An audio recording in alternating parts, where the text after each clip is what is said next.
Hello everyone, welcome to the daily question analysis brought to you by Shankar IAS Academy. Before getting into the discussion, please make sure that you watched the current affair analysis that we discussed in the morning, and also you have subscribed to our YouTube channel. If you haven't, please do subscribe and also hit the bell icon to receive on-time update from the Academy.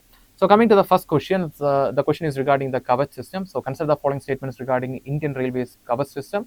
Statement 1, Kavach 4.0 directly interfaces with the electronic interlocking system unlike earlier versions. And statement 2, the golden quadrilateral and golden diagonal rail route together carry more than half of the freight and passenger traffic of Indian Railways despite covering less than one-fifth of the total route length. Which of the statements is or are correct? So we will check the statement 1.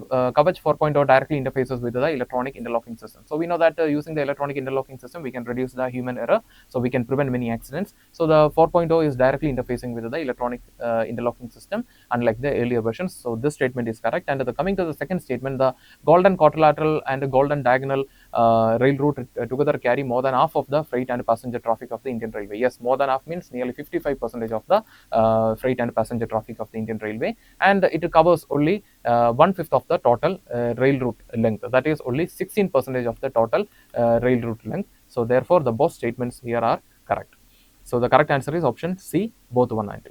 And coming to the next question, it is about the servo. So we know that servo is a portable, radiation-free tool that we use to detect the hemorrhage within 1 or 2 minutes. And consider the following statements about the servo.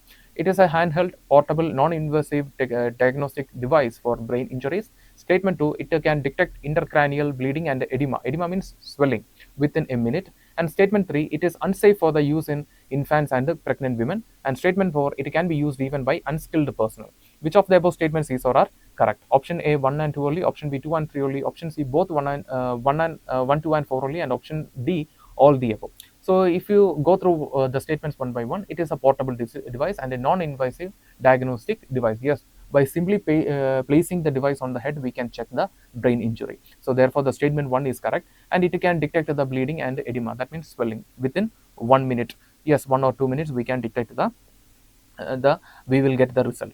And the statement 3, it is unsafe for use in infants and pregnant women. No, you can see that instead of radiation, this device is using light to detect the brain hemorrhage. Therefore, it is safe to use in children and pregnant women. Therefore, the statement 3 is incorrect, and it can be used even by the unskilled personnel. Yes, we do not need a specialist to take the result.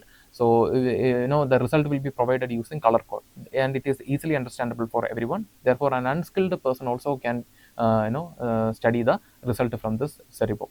Therefore, all the out of all the 4 statements, the statement 3 is incorrect. So if you eliminate the statement 3, we can come to the answer, that is option C, 1, 2 and 4 only. Yes. So coming to the next question, with reference to coconut, that is Cocos nucifera, consider the following statements.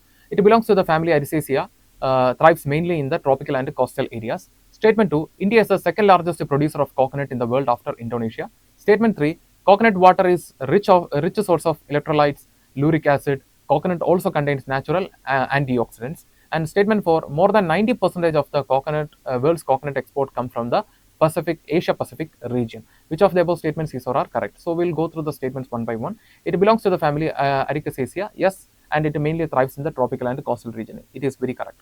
And India is the second largest producer of the coconut after Indonesia. No, Indonesia is the first largest producer of coconut, and Philippines is the second largest producer of the coconut, not India. India is the third largest exporter and the third largest producer of coconut. So India is the third largest exporter and the third largest producer of the coconut.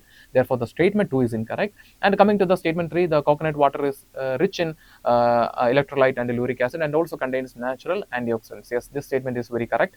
And the statement 4, more than 90% of the world's coconut export come from Asia Pacific region. Yes, if you take the top 3 exporters, the first is Vietnam, second is Thailand, and the third is India. So therefore, the more than 90% of the export comes from the Asia Pacific region. So the statement 4 is also correct. So if you eliminate the statement 3, we will come to the if you eliminate the statement 2, we can directly come to the answer, that is statement, that is 1, 3 and 4 only.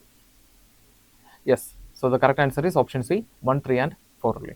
And coming to the next question, it's a mains question. Climate change is not just an environmental crisis but also a looming public health crisis. In the light of this statement, critically examine how climate change could alter the geography of snakebite risk in India, suggest region-specific strategies to mitigate this emerging challenge. So we know that we discussed how the climate change is related to emergence of new hotspot of snake bites in India. And we know that the regions like the Haryana, Rajasthan, and in south and west, the Gujarat and Karnataka are becoming a hotspot of snake bite. And recently, the Assam and the Karnataka raised this as a public health crisis.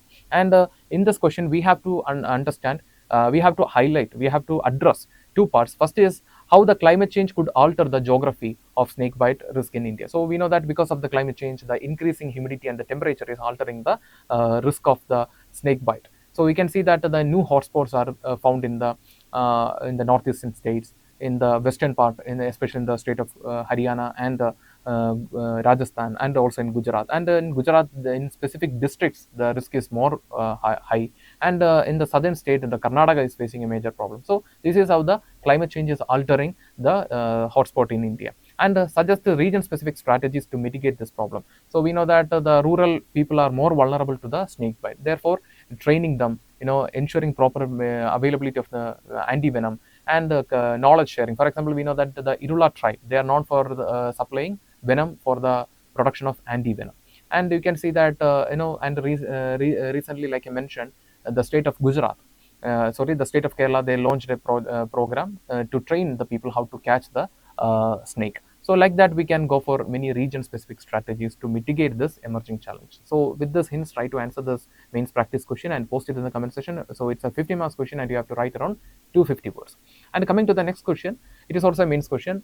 Human dignity lies at the heart of the Indian Constitution, shaping rights, freedom, and social justice. Critically examine how constitutional provisions and the judicial pronouncements have advanced the idea of dignity and highlight the challenges that persist in ensuring it for all citizens. So it is also a 15 marks question, and you have to write around 250 words. So in this question, you have to highlight, address three parts, that is constitutional provisions and the judicial role in ensuring the dignity. So we already discussed what are the constitutional provisions, the preamble, the fundamental rights, the directive principles of the state policy. So these are working to ensure the dignity for everyone. And at the same time, you can see that the role of judiciary. So various cases you can mention. For example, the famous Menaka Gandhi case you can mention, and the Navadej Singh Johar case 2018 you can mention. And you can also mention about the Puttaswamy versus Union of India case. So that case you can mention. All these cases talks about the identity, choice and freedom.